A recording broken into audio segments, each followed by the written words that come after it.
By integration of the social forces, I mean those forces which are centrifugal. The state has to act in a centripetal manner. In other words, there are legitimate interests, actions, goals, plans of individuals, companies, organizations, and so forth, which tend to fracture society.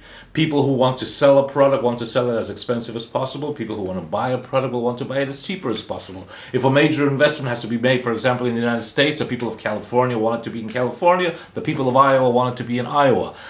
These are legitimate conflicting interests which act as a centrifugal force. The function of the state is to integrate all these social forces in a centripetal manner so that it will be cohesive, united, togetherness, so that it will be joint and it will merge in, always geared on one common golden rule. The common good is always more important than private or individual greed or individual interest. So, economic activities under a state integrating social forces has to be absolutely socially productive. If an economic activity is against the social, the common good, it has to be stopped. If people would rather manufacture drugs instead of manufacturing bread, naturally it's the state that will have to stop them so that those people who are generating damage will not be able to have their day.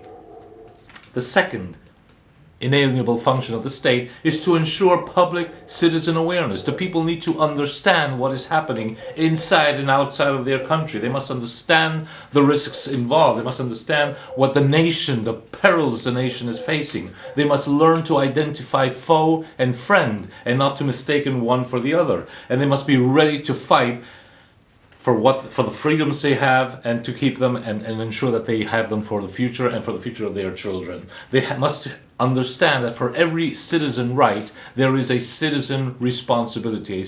This means defending the national interest. Just as integration of the social forces is geared on the common good, ensuring public citizen awareness is geared on the national interest.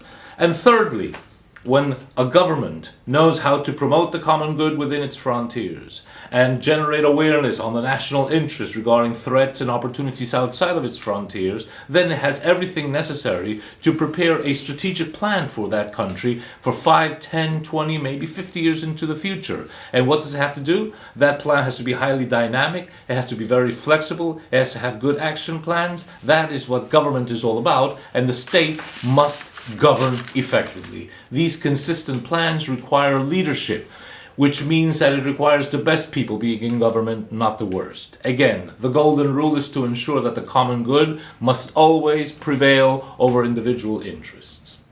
So, all of this that I'm describing, which are the functions of a sovereign nation state, can only be achieved if the best people rise to the top echelons of the state to govern your country and my country, and not the worst people. The worst people should be put in their place, which in many cases means putting them in jail. However, with the money system governing the so-called democratic system, the worst people always seem to have the day. You see, the best people never rise riding on waves of money. Quite the contrary, it's the worst people who do that.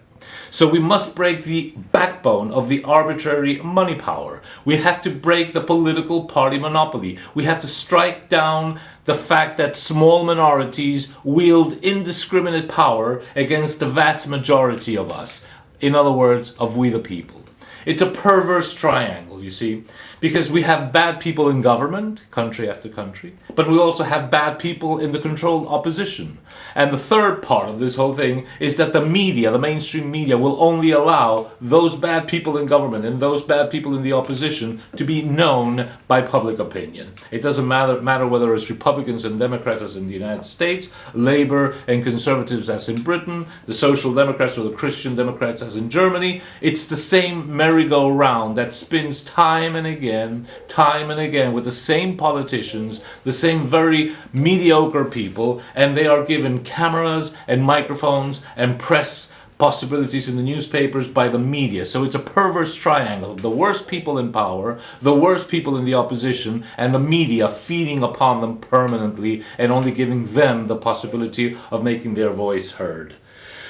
Remember, the press is not the fourth power. Nowhere in the Constitution of America or any other countries does it say there's a fourth power, the executive, the legislative, and judiciary, and then there's a fourth power, a fourth estate. That's been invented. Media companies are just corporations who are bent on having a profit, and that profit depends on their defending the interests of their private shareholders, of their advertisers, of the money lobbies, and a very powerful interest group. So normally, this all tends to lead to an equation where the worst people ride on waves of money and the best people are shut up at home. Information and entertainment, the mainstream media call it. Mind poisoning, I call it. The litmus test, the press must align itself to the common good. And there's no better judge than you and me to know whether the press are really aligned to the common good. So our rallying call in Second Republic must be down with usurping minorities, down with states within a state, whether that minority be the military, as we suffered in Argentina various times in recent history, or the banksters and oil tycoons, as happens in the United States and in Britain, or decadent so-called nobilities, as in Europe and in certain Arab countries, or drug lords, as happens in Colombia and in Mexico, or private and public mafias, as happens in Argentina or Italy or Russia. So it's always illegitimate minorities taking too much power and imposing their will and discrimination against we the people who are the absolute majority. Even when they act legally, as the sorry spectacle of oil lobbies, mining lobbies, foreign country lobbies, Zionist lobbies show, legal yes, but legitimate no, and they always go against the common interest.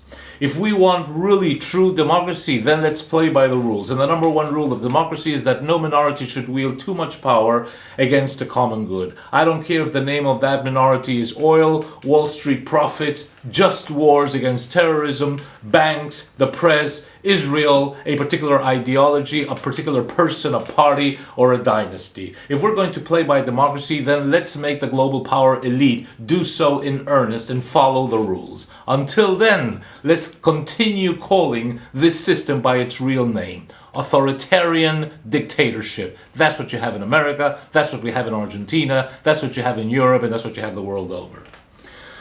So friends, brothers, sisters, the world over, imperceptibly our countries have been stolen from under our own feet. Our sovereign states have been hijacked by very powerful, shrewd, well-organized, but tiny minorities who don't give a hoot about any one of us. Now it's up to you and me, to us, to take our countries back. This means wrenching the state from their grubby and greedy hands.